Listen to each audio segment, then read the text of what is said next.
You know what? This was one thing that I always saw interesting in the Red Pill community. And one of the things they like the most is to bitch about the the dating sphere, essentially. And how it's rigged for men. And how there is no hope for men whatsoever. And if you're not top 10% of men, you're doomed. So surely, by that logic or by that rhetoric, you should see 90% of men being single. But that's not the case. So how does... I mean, not necessarily. No, by their rhetoric, that would be the case. That should be the case. By their rhetoric. You can't deny I'll consider that just for argument's sake. Just for argument's sake. But the thing is that misery loves company. Right?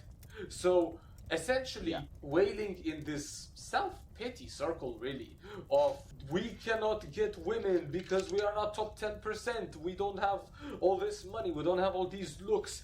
It feels good to indulge in that self-pity, but it doesn't actually move you anywhere whatsoever.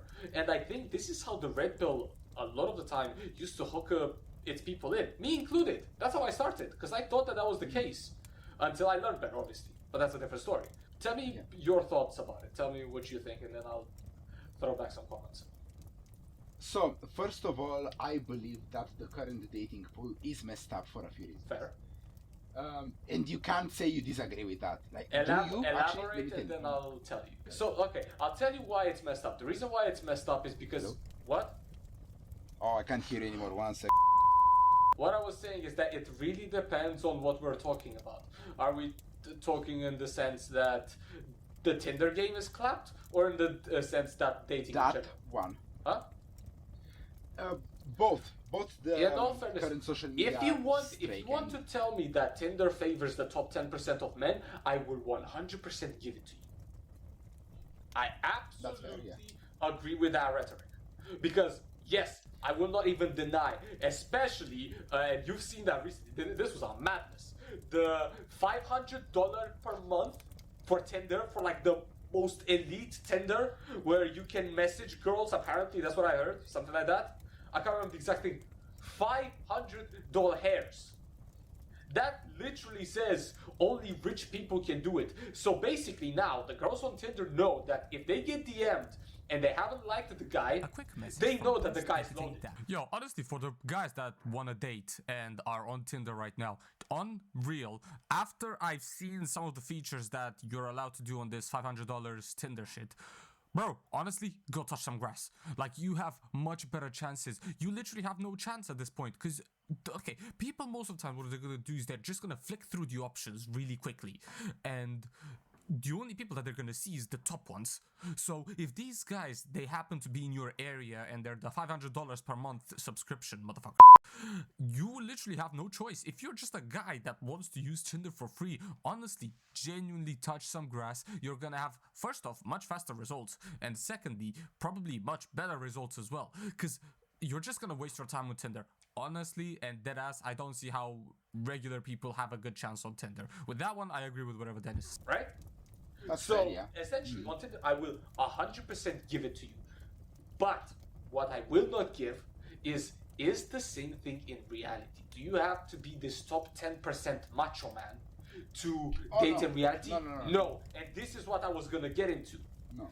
If people actually... but you do have to have reason.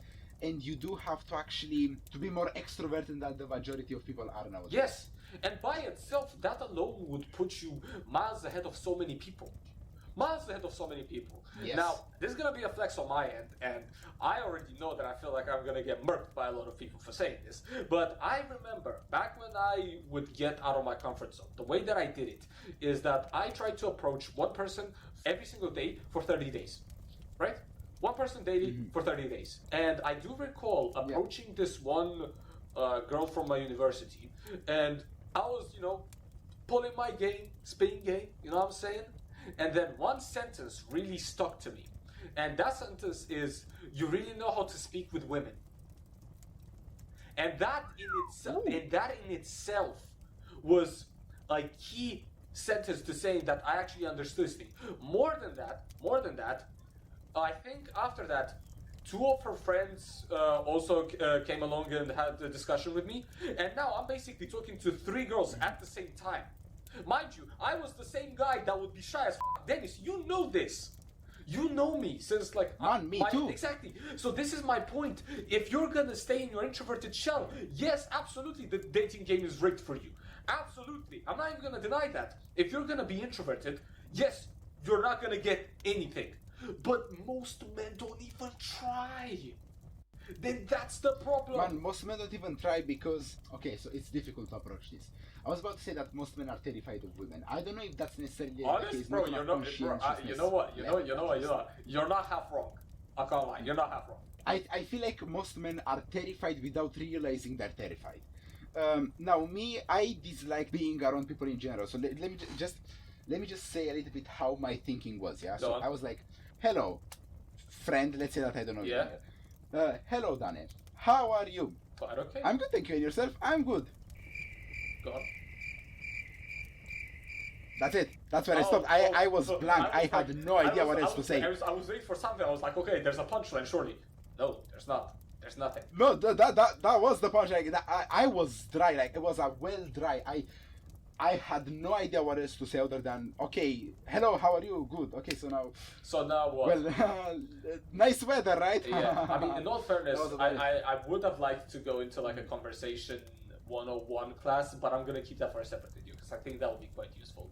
But that's besides the point. So, yeah, absolutely.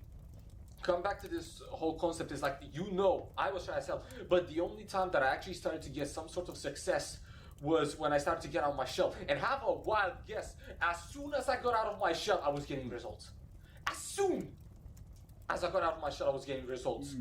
So, and mind you, this was someone that I always thought, I'm doomed to be single forever. That's what I said. Do you know when I started getting results? Go on. I feel like for all of those who feel too stuck in their own routine, too stuck in being the person that maybe they don't like being, change your scenery, move city, do something. If you have the opportunity, just move your place. You're spitting bars right now. The amount of facts that you're speaking is crazy. So true. And obviously, you know that because I changed cities myself. So that's exactly why I relate to that sentence so well. The reason for it is because when you change scenery, when you changed from who you used to be and you go somewhere else, you're forced to be you literally become someone else. You're forced to adapt. Exactly. And more than that, you no longer have those things in the back of your head of, I did something awkward back in the day, that person knows me for that. No. Fresh people, fresh perspective, fresh everything. Nobody knows me, let me show who I want to be. And that changes so much, and then you just start to pop off in terms of all the success that you can get in anything. That was me in Italy. In Italy, I knew everyone already knew that I was not a big shot. I was not somebody that, I'm proud of knowing that guy. But when I came to the UK, I was just like, whatever, let me just be me, let me see how it goes. And I was so shocked how, in the beginning of GCC, people who I had no idea who they were, they knew my name. I was like, am I a popular kid? I know that on a spiritual level, because I had the same shit when I went to university. Bro, when people like that you don't even know, and they call you by your name, and like, I know you're X person. I'm like, bro, please give me all that celebrity status. Yes, sir, that is me. That's yo, how are you doing? Can I get your phone number? I gotta say, man, the confidence that you get from that, it makes you double down on it. It makes you go even more down the route that you're in. And success, and by the time I went to university, success compiles on success. Exactly. Success compiles on success. By the time I went to university, there was this guy who, seeing how easygoing I was and how quickly I was talking to everyone else, he thought I was a teacher. And he just started staying with me, and we became pretty good friends. And he just started staying around me just because he thought, okay, so he was a teacher. No, he's not a teacher, but he must be a smart guy. Just look how extroverted he is, how he talks with everyone, how he has no shame in raising his hand, asking any question. Whenever the teacher asks, does anybody have a question, he always has one. It's the halo effect. He must be a smart guy. It's the halo effect. It's the halo effect. But when you don't put yourself out there, but you complain about the dating game being rigged, that's what used to rub me the wrong way about, essentially, the red pill kind of selling. The thing is, like, I don't know if I hated the red pill per se, but that was one thing I'm like, guys, you're starting to too much. Like, come on, this is crazy. There is absolutely a way to make dating not as rigged, but the thing is, by people just trying dating apps over and over, they're essentially proving the definition of insanity, doing the same thing over and over and expecting a different result. You ain't gonna get a different result, bro. Absolutely not. Man, the thing is, like, most of the people that complain about dating being rigged, they haven't tried to approach one woman in the past year. But guaranteed of that. true. Guaranteed. The thing is, let me just ask you one thing, because I'm actually in that situation myself right now. How do people even meet? How do people meet? Like, what do they do? That is a very good. So the thing is, I guess, like, activities that are out there which puts you into these social interactions. One of the activities that I do recall way back when was dancing. Dancing is a very good one because you're essentially being placed in this close proximity where you it's not unnatural that you get into physical proximity with women. It's actually natural. It's supposed to happen in a sense, right? Yeah. Another way that I think is quite natural. People don't think it is, but that's cap. In the gym, the thing is, people are not against having conversations within the gym if it is not done in a creepy way. There is layers to these things. Okay? Yeah. So, for example, if say someone's working at your machine and you have a set at that point, you can try to ask the person, and I've done this many times when I was in the gym, so don't cope and say it doesn't work, it works. You'd go at the same machine, and then you ask them, can we share this and jump in between sets? And within that, you can make a certain comment on anything that they might have done or anything that they do differently than you, and then conversation starts to feed from. All you need is that icebreaker, and beyond that, it's easy. Right? So the gym is another one. Some people might be a bit hesitant about it, but believe me when I say it works so much better than you think it does. So much better. We don't realize how often we just close ourselves from the rest of the world. And just having this shift in perspective, just realizing, it's not weird to talk to people, even though there's so much stuff going on the internet. It's not weird it's not. Yeah. It is not. We are made to speak to each other. There are people who are weirded out by it, and you know why? Because we have become so alienated by the fact that how could someone just come to you on the street and talk to you? That's so weird. That's so strange. That's so messed up. And I'm like, it is now because everyone has a phone. When they feel weird, like they have nothing to do, they phone in my hand. That's actually very true. Technology has clapped us over in that case. Absolutely. Yes, it has. Because before people were forced to engage in conversation. Exactly. There was nothing else to be done. How did people engage in conversations back when? How did people reproduce before phones existed? They spoke to each other's mother.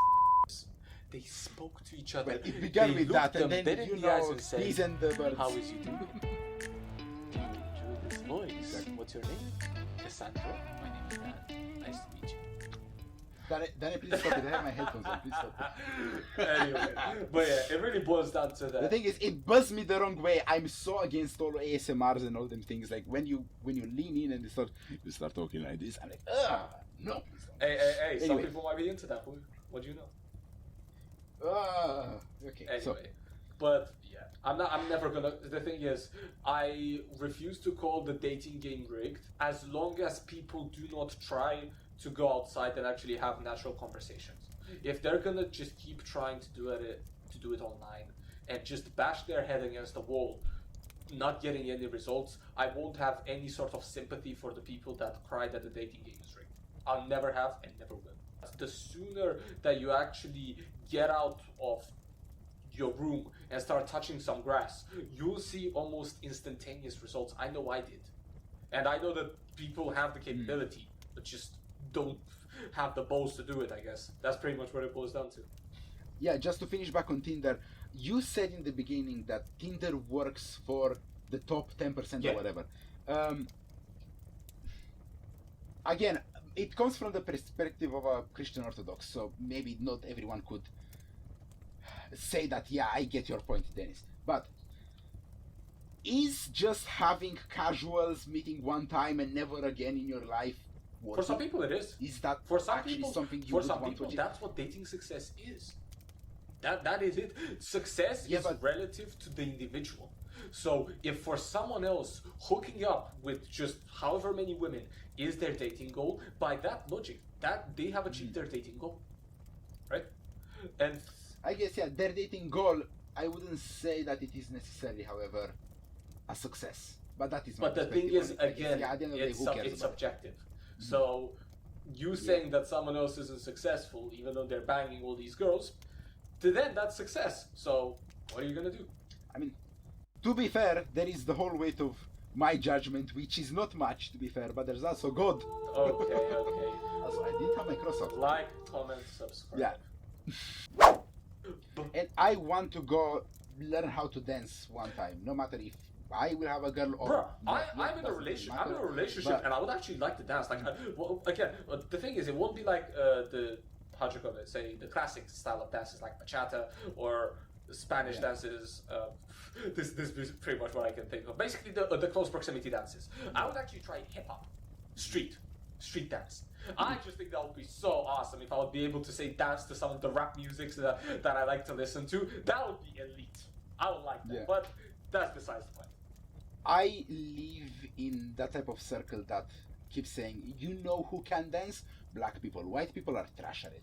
And I kind of associate myself with that, like, I guess I'm kind of white, so I guess I'm bad at dancing. And the thing is, I already knew, besides this point, that I'm, by a fact, bad at dancing. Right.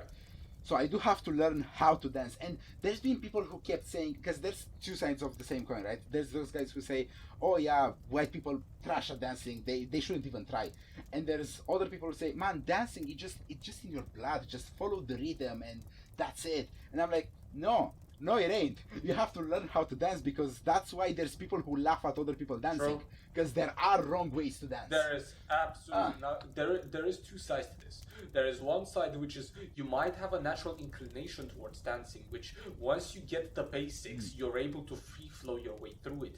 But you still need to understand the basics. So again, we're kind of derailing of the point. The main point is how do you meet people? That's the thing, and do not be afraid of the perceptions that others may have on you, including your family. Like, one of the things that I was so not fearful of, but I have huge respect for you, for example, yeah, because you actually got those that machine in your house, so you could start working on your muscles. Yes. And I never would have done that. Like, if I don't go to the gym, to that place for doing it, and taking, I guess, step-by-step type of approach, I would have never had the balls to just bring a machine in the house where my parents are as well, and to have to explain to them, oh yeah, I decided to change myself, and now I will not be as chubby as I am anymore, I will start working on myself and things like that. Especially because, knowing my parents, I know at least my father, he would look at me like, and you think that will work? Best of luck to you. I literally heard that in your dad's voice. That makes so much sense. Yeah, and that's why I'm like, if I guess maybe there's a little crumb of fear, what if I don't actually manage to do it? Or what if I just stop for no reason? That it just holds me back. This applies to meeting people and changing your behavior as well. So to me, it's been more of a gradual change. Slowly, step by step, I changed more towards the person that I want to be. But that's why changing scenery, changing country, it gives you grounds for more drastic changes in your life. I honestly really say that's a great thing that you could do if you feel like something should be changing and you don't have the courage to do But it. it's also the thing is, you know, you obviously have you need the finances to